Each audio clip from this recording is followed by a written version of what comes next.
생각해보면 우리는 자식으로서 살아온 시간이 부모로서의 시간보다 훨씬 많습니다. 하지만 그럼에도 불구하고 부모 노릇은 여전히 답이 없는 숙제처럼 느껴지곤 합니다. 현재 부모로서의 역할을 수행 중인 사람도 있을 것이고, 자녀를 독립시키고 부모의 책임에서 벗어났다고 느끼는 사람도 있을 것입니다. 그런데 20세기의 부모 역할과 21세기를 살아가는 현대 부모의 역할은 어떻게 달라졌을까요? 오늘은 부모로서의 올바른 역할과 인생을 어떻게 더 행복하고 잘 살아갈 수 있을지에 대해 함께 생각해 보겠습니다. 20세기의 부모님들은 자녀를 평균적으로 6명이나 두었습니다. 반면 오늘날 부모들은 평균 한 2명의 자녀를 두고 있습니다. 여기서 한 가지 중요한 통계가 있습니다. 여성 1명이 2명의 자녀를 낳아야만 인구가 감소하지 않고 유지됩니다. 이를 대체 출산율이라고 부르는데, 우리나라는 1983년에 이미 대체 출산율 이하로 떨어졌습니다.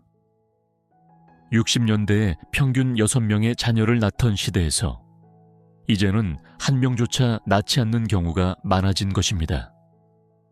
과거에는 아이들끼리 서로 돌보고 자라는 경우가 흔했습니다. 형제자매가 많았고 부모님은 생계를 위해 바쁘게 일해야 했기 때문에 아이들은 자연스럽게 함께 자랐습니다. 하지만 오늘날 부모들은 1~2명의 자녀만을 두고 그들에게 더 많은 시간과 에너지를 쏟고 있습니다. 아이들을 학교에 데려다주고 학원에 보내며 건강과 교육에 대한 정보까지 교환하느라 하루가 바쁘게 지나갑니다. 이러한 변화는 기술 발전과도 관련이 깊습니다. 과거에는 집안일에 많은 시간이 소요되었습니다. 빨래, 설거지, 음식 준비 등 모든 일이 손으로 이루어졌습니다. 하지만 현대에는 세탁기와 같은 가전제품의 도움으로 집안일에 드는 시간이 크게 줄어들었습니다. 그 결과 부모들은 자녀의 양육과 교육에 더 많은 시간을 투자하게 되었습니다. 그러나 이러한 변화는 긍정적인 면만 있는 것이 아닙니다. 과도한 경쟁과 보호로 인해 부모와 자녀 모두 압박을 느끼는 경우가 많습니다. 내가 하지 못했던 것을 우리 아이에게는 꼭 시켜야겠다 는 부모의 마음은 때로 자녀들에게 과도한 부담으로 다가오기도 합니다. 더불어 형제자매가 없는 환경에서 자란 아이들은 가족의 개념이 희미해질 가능성도 있습니다. 미래에는 이모, 고모라는 단어조차 낯설게 느껴질 수 있는 세상이 될지도 모릅니다. 부모로서의 역할은 세대에 따라 달라지고 있지만 모든 부모가 공통적으로 맞닥뜨리는 현실이 있습니다. 자녀가 성장하면 결국 독립하고 자신의 삶을 꾸리게 됩니다. 부모와 평생을 함께할 것이라고 생각하는 것은 착각일 뿐입니다. 그렇다면 우리는 자녀와의 관계에서 무엇을 기대해야 할까요? 우리가 자녀와의 관계에서 가져야 할 기대는 현실적이어야 합니다. 인생은 숫자로 표현될 수 있는 과정이기도 합니다. 부모 아래에서 자라 독립해 가정을 이루고 자녀를 낳아 기르다가 다시 부부만 남게 되는 시간, 그리고 결국 혼자가 되는 시간까지 이어지는 순환입니다. 남성과 여성의 평균 수명 차이가 약 6에서 7년 정도 난다는 점을 고려하면 여성은 배우자 없이 홀로 살아가는 시간이 상당히 길어질 가능성이 높습니다. 그럼에도 많은 사람들이 노후를 설계할 때 이러한 현실을 간과합니다. 대부분 남성은 자신의 생애까지만 고려하며 계획을 세우는 경우가 많습니다. 그러나 실제로는 부부가 함께 보내야 할 시간이 길게 남아 있으며 자녀가 독립한 이후에는 부부만의 삶을 새롭게 설계해야 할 필요가 있습니다. 노후를 준비하며 우리는 행복이라는 개념을 다시 정의해야 할지도 모릅니다. 행복은 단순히 바라는 것을 얻는 것이 아니라 현실을 수용하며 그 안에서 기쁨을 찾는 과정일지도 모릅니다. 만약 자녀가 독립한 이후에도 부모가 여전히 자녀에게 기대를 걸고 경제적 지원을 바라거나 지속적인 관심을 요구한다면 그것은 부모와 자녀 모두에게 큰 부담이 될 수 있습니다. 통계를 보면 과거에는 6명의 자녀가 부모를 부양할 수 있었습니다. 하지만 현대에는 평균 1~2명의 자녀가 부모를 돌봐야 하는 상황입니다. 더군다나 부모 세대의 수명은 길어지고 경제적 부담은 점점 커지고 있습니다. 이런 상황에서 자녀에게 지나친 기대를 하는 것은 불행으로 이어질 가능성이 높습니다. 그렇다면 우리는 어떻게 해야 할까요? 과거 세대처럼 자녀를 위해 모든 것을 희생하며 살아가야 할까요? 물론 아닙니다. 부모로서의 역할은 자녀를 사랑하고 최선을 다해 지원하는 것이지만 그것이 지나쳐 자신의 노후를 희생하는 방식이 되어서는 안 됩니다. 진정한 부모의 사랑은 자녀에게 부담을 주지 않는 것입니다. 많은 부모들이 내가 이렇게까지 희생했으니 자녀가 나를 돌봐야 한다고 생각하지만 이는 자녀에게 큰 짐이 될 수 있습니다.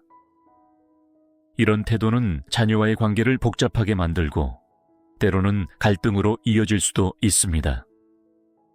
우리가 자녀를 위해 할 수 있는 최선의 방법은 그들이 독립적으로 자신의 삶을 꾸릴 수 있도록 돕는 것입니다. 그리고 중요한 것은 자신의 노후를 스스로 준비하는 것입니다. 경제적으로 자립하고 자녀에게 손을 벌리지 않는 부모가 되는 것이야말로 진정한 자녀 사랑입니다. 과거에는 자녀들이 많아 부모가 한 집에서 눈치를 보면 다른 자녀의 집으로 옮길 수 있었습니다. 하지만 오늘날은 자녀가 1~2명뿐이고 그들 또한 자신의 삶을 살아가기에 바쁩니다. 우리가 자녀를 위해 희생할 때는 그 사랑이 순수한 마음에서 비롯된 것인지 아니면 언젠가 그들에게 기대할 것을 전제로 한 희생인지 돌아봐야 합니다.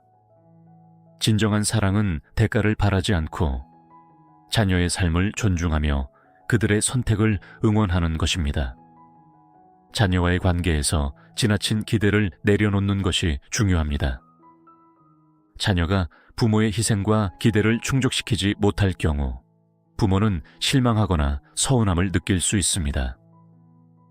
이는 부모와 자녀 모두에게 정서적 부담을 주며 관계를 악화시킬 가능성이 큽니다. 우리가 부모로서 자녀에게 바랄 수 있는 가장 큰 행복은 그들이 자신만의 삶을 독립적으로 살아가며 그 과정에서 우리가 그들의 지원군으로 남아있는 것입니다. 현대사회에서 자녀를 향한 지나친 기대는 다양한 문제를 야기합니다. 경제적인 지원을 바라거나 자녀가 부모의 노후를 책임져야 한다는 부담을 느끼게 하는 태도는 자녀와 부모 모두에게 부정적인 영향을 미칩니다. 자녀들은 자신들의 삶을 살아가기도 벅찬 현실 속에서 부모의 기대를 충족시키는 것이 점점 어려워지고 있습니다. 이런 현실을 직시하며 부모와 자녀 모두 건강한 관계를 유지하기 위한 노력이 필요합니다. 요즘 세간에서 회자되는 3대 바보 이야기는 이와 관련된 좋은 교훈을 제공합니다. 첫 번째 바보는 손자와 손녀를 봐주느라 자신의 일정을 포기하는 할머니, 할아버지입니다.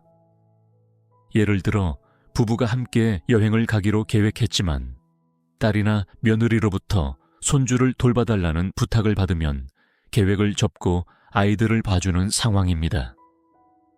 이는 자녀와 손주를 사랑하는 마음에서 비롯된 행동일 수 있지만 결국 자신을 희생하는 행위로 이어질 수 있습니다. 두 번째 바보는 재산을 미리 자녀에게 모두 물려주고 이후에는 자녀에게 용돈을 받아 생활하는 부모입니다. 상속세를 절약하려는 의도로 재산을 모두 넘겨주지만 이는 부모의 경제적 자립을 포기하는 위험한 선택이 될 수 있습니다. 재산을 미리 물려준 후에는 자녀의 상황에 따라 부모가 경제적으로 곤란한 상황에 처할 가능성이 높아집니다. 세 번째 바보는 손자, 손녀가 자주 올 것을 예상해 방을 넓히거나 새로 가구를 사는 할머니, 할아버지입니다. 이는 손주를 사랑하는 마음에서 나온 행동이지만 현실적으로 필요 이상의 자원을 소모하는 결과를 낳습니다. 이 세 가지 사례는 우리의 노후 준비와 자녀와의 관계에 있어 중요한 교훈을 제공합니다. 자녀를 위해 희생하는 것이 반드시 나쁜 것은 아니지만 그 희생이 스스로의 삶을 희생하거나 노후를 불안정하게 만드는 방향으로 이어져서는 안 됩니다. 이럴 때 자녀가 서운하다고 느낄 수 있겠지만 부모로서 명확한 입장을 전하는 것이 중요합니다. 내가 노후에 너에게 손을 벌리지 않으려고 이런 선택을 하는 거야 라고 솔직히 말하면 자녀들도 이를 이해할 가능성이 높습니다. 이러한 태도는 부모와 자녀 간의 건강한 거리감을 유지하고 서로에게 불필요한 부담을 줄이는 데 큰 도움이 됩니다. 우리가 자녀에게 기대를 내려놓는 동시에 노후를 위한 철저한 준비는 더 이상 선택이 아닌 필수입니다. 현대 사회는 점점 더 개인화되고 고령화가 빠르게 진행되고 있습니다. 과거에는 젊은 세대가 많아 노인을 부양할 세금이 충분히 확보되었지만 지금은 그 역전 현상이 발생하고 있습니다.